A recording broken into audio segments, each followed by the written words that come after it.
මේවැ විවිධ විදිහේ වතුර එකතු වෙලා විවිධ විදිහට ඩෙන්ගු කියන රෝගී තත්ත්වය. මේ ඩෙන්ගු මදුරුවා වර්ධනය වෙලා ඔබට ඩෙන්ගු මේ වසංගතය ඇති වෙන්න හැකියාව ඉතා වැඩි.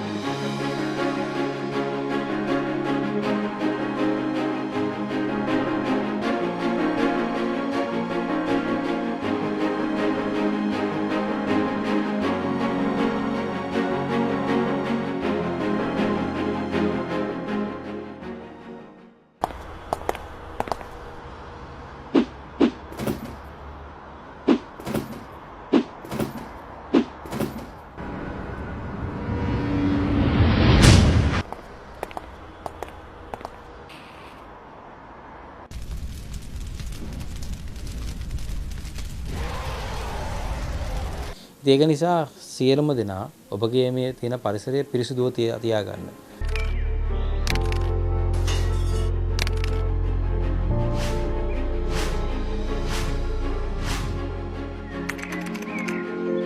පුළුවන් තරම් පරිසරයට කැලිකසර දාන එක පොඩ්ඩක් නවත්තන්න. නවත්තලා හරි ආකාරව පරිසරයට ආදරය කරලා පරිසරය තමාගේ හදවත වගේ රැකගන්න ඔබට ඔබගේ ආරක්ෂාව පරිසරය තුලින් ලබා දෙනවා.